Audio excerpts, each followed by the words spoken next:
সুবহানাল্লাহ। আর মাত্র 5 মিনিট সময় নেব, বক্তব্য শেষ করে দেব। হযরত হালিমা রাদিয়াল্লাহু তাআলা আনহা নবী মুস্তাফাকে বাড়িতে নিয়ে গেলেন, দুবছর দুধ পান করা হলো। টাইম ছিল দুবছর। দুবছরের পর হযরত হালিমা আমার নবী মুস্তাফাকে হযরত আমিনার বাড়িতে পৌঁছাবে, হযরত আমিনাকে ফেরত দেবে। তা উনি হালিমা মনে মনে চিন্তা করছে, ছেলেটাকে নিয়ে গেলাম, আর ওসিলাতে আমি গরিব ছিলাম, বড়লোক হয়ে গেলাম, অনেক কিছু আমি উপকার পেলাম। এই ছেলেটাকে যদি 2-5 বছর বাড়িতে রাখতে পেতাম তো আমি বেশি খুশি হতাম। এটা ওনার মনের দিক থেকে চিন্তা ছিল। তো হযরত হালিমা নবী মুস্তাফার মা আমিনার কাছে এসে বলছে, বুবু আমিনা, এই দেখো তোমার বেটাকে আমি 2 বছর ধরে রাখলাম গো বুবু, আমি একদিনও তাকে কষ্ট হতে দেয়নি, দুঃখ হতে দেয়নি।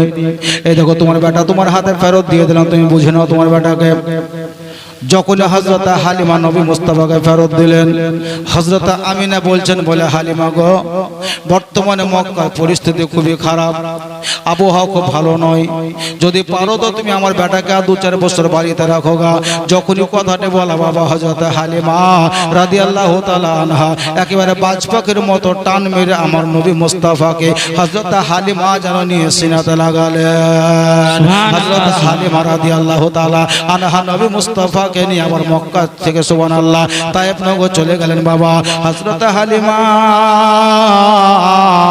রাদিয়াল্লাহু তাআলা আনহা আমার নবী মুস্তাফাকে আরো কয়েক বছর বাড়িতে রাখলেন। আর বাড়িতে রাখার পরে নবী মুস্তাফার বয়স যখন হলো 6 বছর, এই 6 বছর বয়সে হযরত হালিমা রাদিয়াল্লাহু তাআলা আনহা হযরত আমিনা রাদিয়াল্লাহু তাআলা আনহার নিকটে যেন নবী মুস্তাফাকে নিয়ে পৌঁছে দিয়েছিলেন। বাবা আল্লাহর নবী আকা মুস্তাফা 6 বছর ধরে হালিমার বাড়িতে ছিলেন। যতদিন ধরে হালিমার বাড়িতে ছিলেন, হযরত হালিমা রাদিয়াল্লাহু তাআলা আনহা তিনি বলছেন, আমি আমার বাড়িতে হযরত হালিমা বলছে, বা অন্য কেউ নয়, মাওলানা সাবিরের কথা নয়, অন্য কারোর কথা নয়, নবীর মা হালিমা তিনি বলছেন, আমার পাড়ার মেয়েরা আমাকে সকালবেলা একদিন ঘেরাছে, ঘেরার পরে জিজ্ঞাসা করছে, হালিমা বর্তমানে তায়েফে কেরোসিনের দাম খুব বেশি, তেলের দাম খুব বেশি, হালিমা তুমি সারা রাত লালটিন জ্বালিয়ে রাখছো, সারা রাত চিরাগ জ্বালিয়ে রাখছো, তোমার কি তেল কমে না? তেল কি পরে পুড়ে না? এত গরিব অবস্থায় সারা রাত তুমি প্রদীপ জ্বালিয়ে রাখছো কেন? হযরত হালিমা বলছেন, আল্লাহর কসম করে বলি গো, আমি আজকে 4 বছর ধরে, হযরত হালিমা তিনি বলছেন 4 বছর যাবত একদিনও কোনো সময়তে আমি চিরাগ বলেন আর হারিকেল বলেন প্রদীপ বলেন, হযরত হালিমা বলছেন 4 বছর ধরে আমার বাড়িতে আমি কোনোদিন প্রদীপ জ্বালাইনি। গোটা পাড়ার লোক মিলিত ভাবে বলছে, তা হালিমা এত বড় মিথ্যা কথা কেন বলছো তুমি? প্রদীপ জ্বালাওনি মানে? উনি বলছেন, আমি আল্লাহর কসম করে বলি 4 বছর যাবত আমি প্রদীপ জ্বালাইনি। একজন নারী বলে, হালিমা যদি তুমি প্রদীপ না জ্বালিয়েছো তো তোমার বাড়ি থেকে সারা রাত আলোর প্রভাব কেন পড়েছে? সুবহানাল্লাহ সুবহানাল্লাহ। হযরত হালিমা রাদিয়াল্লাহু তাআলা আনহা তিনি বলেন, ওগো তায়েফের নারীরা, ওগো তায়েফের মহিলারা, ওগো আমার পাড়ার মহিলারা শোনো, আমি ওই মক্কা নগর থেকে, আমি আমিনার বাড়ি থেকে আমিনার বেটাকে যেদিন এনেছি সেদিন থেকে তার শরীর থেকে এমন একটা আলো বাইর হয়, তার শরীরের আলোতে আমার গোটা বাড়ি আলোকিত হয়ে যায়। সুবহানাল্লাহ সুবহানাল্লাহ।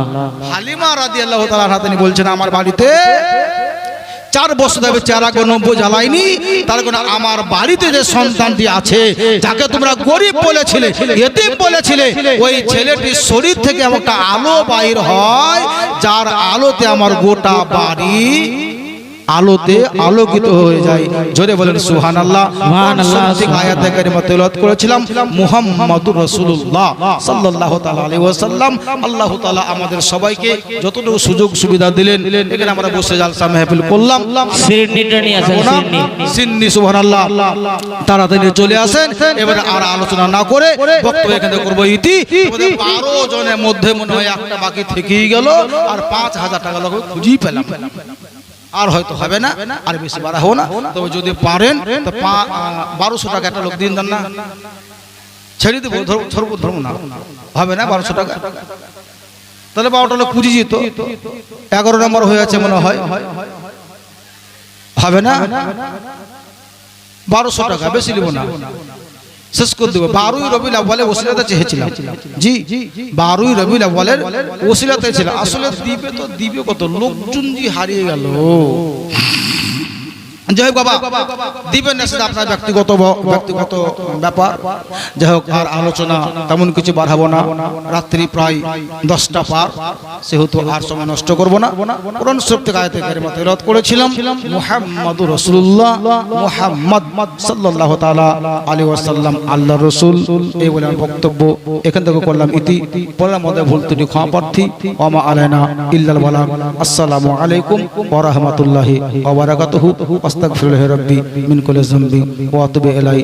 আশহাদু আন লা ইলাহা ইল্লাল্লাহু ওয়া আশহাদু আন্না মুহাম্মাদান আবদুহু ওয়া রাসূলুহু সাল্লাল্লাহু তাআলা আলাইহি ওয়াসাল্লাম। আমার ভাষায়, আমার কথায়, আমার ওজনের সাথে যদি কেউ ব্যক্তিগতভাবে কষ্ট দুঃখ পান, ক্ষমা করে দেবেন। ক্ষমাশীল ব্যক্তিকে আল্লাহ তাআলা খুবই ভালোবাসে। তবে আমাদের নবী কজন মহিলা দুধ পান করেছিলেন এটা বলেছিলাম, বলে দেবো বলেছিলাম নাকি? তো তাহলে বলেই দেয়, যখন বলেছিলাম বলবো তো বলেই দেয়, শুনবা তো? ওই বাবু বলছিল বাবু দুজনের কথা বলছিল, তো কজনের দুধ পান করেছিল শুনবেন? শেষ কথা বলে দেবো, বলবো ওই যে 1200 টাকা শোনা দেয়নি মনে হয় এখনো। বলেছিলাম কি 1200 টাকা করে 12 জন দিবেন, তো বলে দেবো, তো লিখে দিব দিবে।